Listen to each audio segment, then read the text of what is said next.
I got another shipment of books today. Several boxes. And this is one of them. And I'm trying to decide if I should keep these or donate them. I think I'm mostly going to be donated. I've got a couple of different organizations I'm going to donate to. I'm going to split these up. Some are going to go to a church and some of them are going to go to CHKD. But there's a few in here I just thought I'd show. Welcome to the D. Louise book series. I'm Christina, Kristina.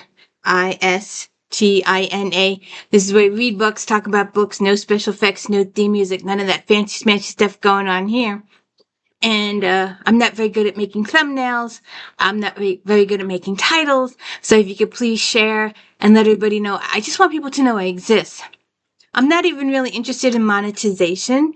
I just want people to watch my videos.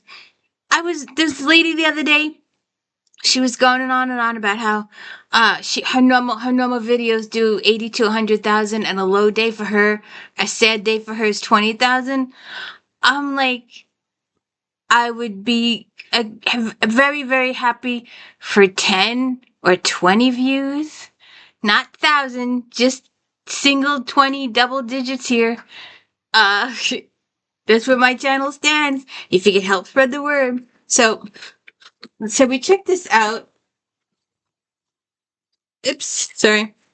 Now, one of these books, we always have a, I've been told that this book belongs in sci-fi, and for some reason, I think it belongs in religion. I don't know why. So there was a bunch of these. Armageddon, Tim Lahane, Terry Banks. And I don't have... Oh, yes, I did. Here we go. I should put this over here. Whoops. My bag. I forgot it was there. See, no special editing here. The Scottish Tribulation Force is drawn exilic toward the Middle East, as are all armies of the world. When history homes in on the Battle of the Ages during the last year of the Great Tribulation, safe houses are no longer safe. Friends and loved ones must commemorate 2 lives in one memorial service, and the cast of characters dramatically changes. By the time of the war of the great day of the God the Almighty, homes have been uprooted, new alliances forged, and the globe has become a powder keg of danger. Okay, so maybe... Oh, that wasn't the one I was thinking of. I was thinking of the other one. Wait a second. I guess these are sci-fi. I never looked at them before. Desecration. The Antichrist takes the throne. The Remnant. I don't know. But I'm trying to decide. There happens to be... Have you heard of these authors? I haven't heard of these authors. Well, this one I've heard of. But, oh, and this one I've heard of too. So I got the price tag on it. Right over his name. See if I can pull this off. Yay! Wally Lamb. I know this much is true. Huh.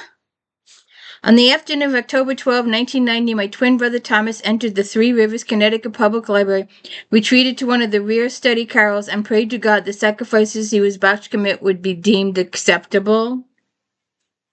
Okay. So on this other one, oh, here's a different one. I didn't know this was in this box. I didn't know it was in these boxes when they came to me. Jeffrey DEAVER, a Lincoln rhyme novel, Vanished Man. This is an early one. The Los Angeles Times calls novels through rights between covers. It begins at a prestigious music school in New York City. A killer flees the scene of a homicide and locks himself in a classroom. Within minutes, the police have him surrounded. When a scream rings out, followed by a gunshot, they break into the room, and it's empty. And they need to figure out what happened. Okay. Now, there's a series in here, and I've never heard of this author, so have you heard of this author? And I just want to figure out the I should have my little pieces of paper here. I don't. But this seems to be all one author. And, oh, except this one. Natasha Preston, The Lost. Looks like a teen book. In Piper's hometown, teenagers keep disappearing, and not everyone assumes they're just a bunch of runaways. But yet, another person vanishes. Piper and her best friend Hazel suspect something more sinister is going on. So they decide to investigate, determined to learn the truth. Their search for answers leads them to the source of the missing people and their captors. Piper and Hazel suddenly find themselves locked away in a secluded building in the middle of a privately owned forest. So, Margaret George, Emperor Nero, The Splendor Before the Dark. With the beautiful and cunning Pompeii at his side, Nero Augusta commands the Roman Empire, ushering in an unprecedented era of artistic and cultural splendor. Although he has yet to produce an heir, his power is absolute. But as the 10th year of his reign, a terrifying prophecy comes to pass, and a fire engulfs Rome, reducing entire swaths of the city to rubble. Rumors of Nero's complicity in the blaze start to sow, unresting the populace and the politicians. Nero knows that his fate is now tied to Rome, and he vows to rebuild it as a city that will stun the world. But there are those who find his rampant quest for glory dangerous. See what happens. Up. I think I've heard of this author, but I haven't seen it in a while. This is a nonfiction. His personal account of Mount Estrus, Into the Air. John Krakauer? Shit, sorry. When John Krakauer reached the summit of Mount Everest in the early afternoon of May 10, 1996, he hadn't slept in 57 hours and was reeling from the brain-altering effects of oxygen depletion. As he turned to begin his long, dangerous descent, 29,000 feet, 20 other climbers were still pushing doggedly toward the top. No one had noticed that the sky had begun to fill with clouds. 6 hours later, and 3,000 feet lower, in a 70-knot winds and blinding snow, Clara collapsed in his tent, freezing, hallucinating for exhaustion and hypoxia, but safe. The following morning, he learned that 6 of his fellow climbers hadn't made it back to their camp and were in desperate struggle for their lives. When the storm finally passed, 5 of them would be dead, and the 6th so horribly frostbitten that his right hand would have to be amputated. Into Thin Air is the definitive account of the deadliest season in the history of Mount Everest. Interesting. And I lived through that, so I'll have to check that out. So I'm still trying to get to this. Alright. Now that all these books have fallen on the floor of me. See, there's no special editing here. Oh, this is not the same author. I have never heard of this. ILDEFONSO Falcones?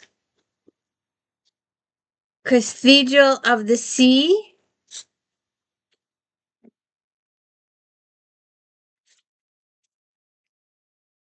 Unforgettable fresco of a golden age in the 14th century Barcelona, Cathedral of the Sea is a story of friendship and revenge, plague, hope, love, and war. With over 2 million copies sold worldwide, a story that centers on the building of a church in medieval Barcelona. After his father flees the brutal feudal system, abandoning the land, Arnau Estol arrives in Barcelona to find a city of light and darkness dominated by the construction of the city's great pride, the Cathedral of Santa Maria de la Mar, and by its shame, the deadly Inquisition. Alright, now. Oh, 'tis another. Well, so much. Alright. So let's do ALISON WEIR, The Captive Queen. Nearing her 30th birthday, Eleanor of Gauquin has spent the past dozen years as wife to the pious King Louis VII of France. But when Henry of Anjou, the young and dynamic future King of England, arrives at the French court, he and the seductive Eleanor experience a mutual passion powerful enough to unite the world. Indeed, after the annulment of Eleanor's marriage to Louis and her remarriage to Henry, the union of this royal couple creates a vast empire that stretches from the Scottish border to the Pyrenees and marks the beginning of the celebrated Plantagenet dynasty. But Henry and Eleanor's marriage, charged with physical heat, begins a fiery downward and spiral marred by power struggles and bitter betrayals. Okay. So, let's see. I'm trying to figure out the order of these, or if there's two different series. So this is going to be two new. And see if I can go in order here. I have no idea. I just wanted to see what these were about. Alright, so that's an early one that's going to be seen early. And this one's at this author.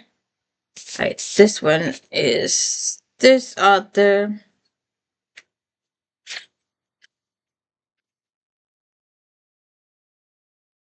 Five, this is going to be early. We did this right, yeah, okay. Alright, let's just, I'm trying to, alright. So 1, 2, 3, 4, 5 by this author, and 6. And 3. Why did I think there was more? Okay. So, I have no idea the order of these. Let's see. So the house, let's see, is it? If this is the house, okay. And what's this? 6. Okay. So the house at Riverton. Grace Bradley was just a girl when she begins working as a servant at Riverton House. For years, her life was inextricably tied up with the glamorous and eccentric Hartford family daughters. Hannah and Emily, then a glittering society party in the summer of 1924. A young poet shot himself. The only witnesses were Hannah and Emmeline, and only they and Grace knew the dark truth. Many years later, when Grace is living out her last days in a nursing home, she receives a visit from a young director who is making a film about the events of that summer. The director takes Grace back to Riverton House and reawakens her memories of the last days of the Edwardian aristocratic privilege, of the vibrant 20s, and of the stunning secret that Grace kept all her life. And what did you say the second one was? The Forgotten Gardens? So, a tiny girl is abandoned and on a ship headed for Australia in 1913. She arrives completely alone with nothing but a small suitcase containing a few clothes and a single book, a beautiful volume of fairy tales. She is taken in by the dock master and his wife and raised as their own. On her 21st birthday, they tell her the truth, and Nell sets out to trace her real identity.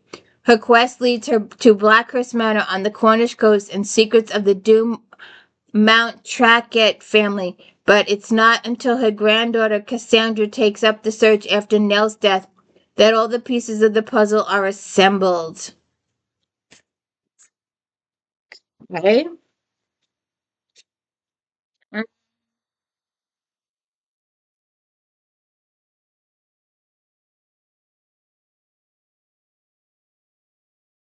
The Distant Hours? It starts with a letter lost for a half-century unexpectedly delivered to Edie's mother on a Sunday afternoon. The letter leads Eddie to Milderhurst Castle, where the eccentric Blythe spinsters live, and where she discovers her mother was billeted during World War II. The elder Blythe sisters are twins and have spent most of their lives caring for their younger sister, Juniper, who hasn't been the same since her fiancé jilted her in 1941. Inside the decaying castle, Edie searches for her mother's past, but soon learns there are other secrets hidden in the walls. The truth of what happened in the distant hours has been waiting a long time for someone to find it. These sound interesting. These sound really interesting. All right, let's just do these because I don't know. So this would be the next one, I guess. The Secret Keeper. In 1961, on a sweltering summer's day, while her family picnics by the stream on their Suffolk farm, 16-year-old Laurel hides out in their childhood treehouse, dreaming of bright futures she can't wait to seize.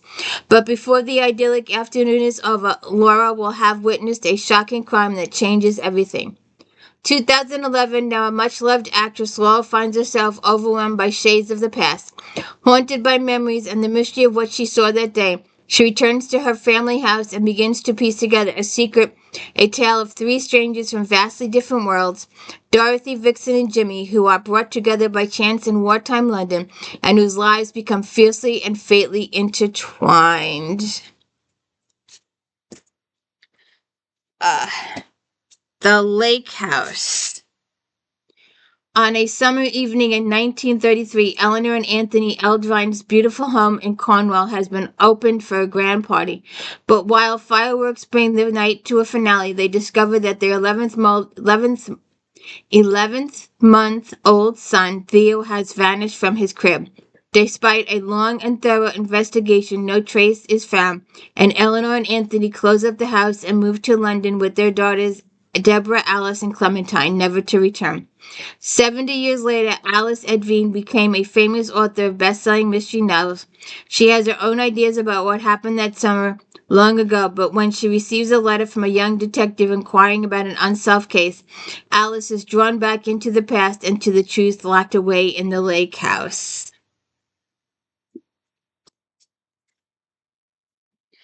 The Clockmaker's Daughter. In the depth of 19th century winter, a little girl is abandoned in the streets of Victorian London. She grows up to turn into a thief, an artist, muse, and a lover. In the summer of 1862, shortly before her 18th birthday, she travels with a group of painters to Birchwood Manor, a beautiful house on the bend of the Upper Thames. Tensions simmer, and one hot afternoon a gunshot rings out. A woman is killed, another disappears, and the truth of what happened slips through the cracks of time. It is not until more than a century later, when another young woman discovers a long-forgotten sketch, and it is drawn to Birchwood Manor, that its secrets are finally revealed. Okay. So I thought there was more on this one and not on that one, but it turns out there's more on that one than there is on this one. So, Kate Moss. The Labyrinth. In Pyrenees Mountains near Carcassonne, Alice Taylor, a volunteer an archaeology dig, stumbles into a cave and makes a startling discovery. Two crumbling skeletons, strange writings on the walls, and the pattern of a labyrinth between the skeletons and a stone ring and a small leather bag. Too late, Alice realizes that she has set in motion a terrifying sequence of events and that her destiny is inextricably tied up with the fate of those called heretics 800 years before. July 1209. On the eve of a brutal crusade by the Pope to stamp out heresy, a crusade that will rip apart southern France, 17-year-old Alice is given a ring and a mysterious book for safekeeping by her father as he leaves to fight the Crusaders. The book, he says, contains the secret of the true Grail, and the ring inscribed within the labyrinth will identify a guardian of the Grail.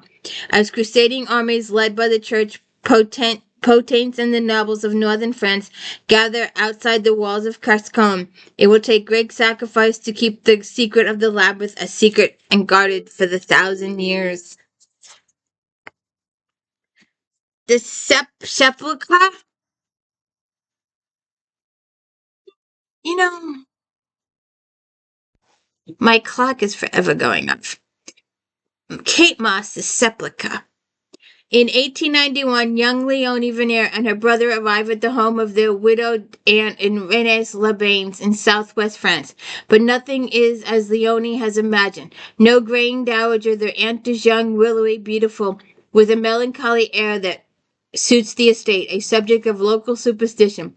Villagers claim that Leonie's late uncle died after summoning a demon from the old Visigoth scepter on his ground.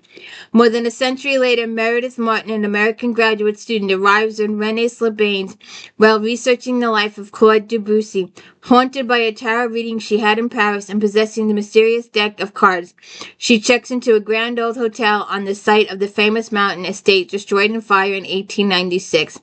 There, the pack of tarot cards and a piece of 19th century music known as the Sepulchre 1891 hold the key to her fate. And the last book, Kate Moss, The City of Tears. Courage will be their greatest weapon. June 1572. For 10 violent years, the wars of religion have raged France. Neighbors have become enemies, countless lives have been lost, and the country has been torn apart over matters of religion, citizenship, and sovereignty. But now a precarious peace is in the balance. A royal wedding has been negotiated by Catherine de' Medici and Jean Albert. An alliance between the Catholic crown and Henry, the Huguenot king of Navarre, is a marriage that could see France reunited at last. Meanwhile, in a Poverette, an invitation has arrived for Mignot Joubert and her family to attend this historic wedding in Paris in August. But what Mignot does not know is that the Joubert family's oldest enemy, Vidal, will also be there. Not that within days of their marriage, on the eve of feast of Saint Bartholomew, Mignot's family will be scattered to the four winds, and one of her beloved children will have disappeared without a trace. Good Lord. These sound like really interesting books. They really do. So what do you think? What do you think? I guess these are all considered historicals. These are good though. These sound really interesting. So that was that box. The other boxes aren't as interesting. But I thought these were interesting, and I thought these would be worth sharing. So I hope you enjoyed them. Have a good day. Oh, don't forget to check out stuff like recaps on Fridays. If Then Friday afternoons. We're going to get ready and do some cozies for February. And if you haven't watched my new releases for January, please go check that out. No one has watched it. The last time I looked, it was just 10 people. Like I said before, no one watches my channel. I do all this work on these books and no one pays attention. I've got to get back to reading now. Doing Catherine Coulter's FBI series. So check it out. And don't forget Flashback Monday, where we talk about all the books in Romantic Times Book Review magazine. You can get some new authors there. We do Regency, mystery, contemporary romance, sci-fi, paranormal, inspirational, contemporary romance, even a few erotica every now and then. Have a good day.